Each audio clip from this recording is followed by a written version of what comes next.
Top quality और consistent performance के लिए सिर्फ सिल्वर पंप। टॉप क्वालिटी और कंसिस्टेंट परफॉर्मेंस के लिए सिर्फ सिल्वर पंप, नाम याद रखना। लातूर जिल्ह्यातली महत्त्वपूर्ण असलेली चाकूर नगरपंचायतीमध्ये आता फूट पडताना पाहायला मिळत आहे। इथले जे नगराध्यक्ष आहेत कपिल माकणे यांच्यावर अविश्वास ठराव जो आहे तो आणण्याचा प्रयत्न नगरसेवकांनी चालवलेला आहे।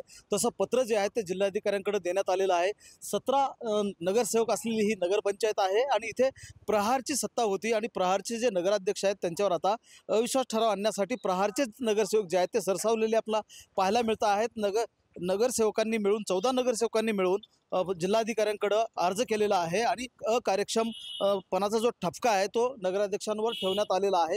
17 नगरसेवकांपैकी 14 नगरसेवकांनी अविश्वास ठराव आणण्यासाठीचं निवेदन जे आहे ते जिल्हाधिकाऱ्यांकडे देण्यात आलेलं आहे आणि 19 मे रोजी यावर सुनावणी होणार आहे। आपण जर लक्षात घेतलं तर प्रहारनं मोठी ताकद लावून ही नगरपंचायत जी आहे ती स्वतःकडे ठेवलेली होती आणि त्यामध्ये जर आपण लक्षात घेतलं तर नगरसेवकांमध्ये फूट पडताना पाहायला मिळत आहे प्रहारच्या, आणि 2 नगरसेवक जे आहेत ते प्रहारचे आता काँग्रेस, राष्ट्रवादी आणि भाजप सोबत गेलेले आहेत आणि हे 14ही नगरसेवक जे आहेत ते अविश्वास ठराव आणण्यासाठी म्हणून आता बाहेर गावी गेलेले आपल्याला पाहायला मिळत आहेत आणि 19 तारखेला अविश्वास ठराव जो आहे नगराध्यक्षांवर आणण्यात येतो आहे।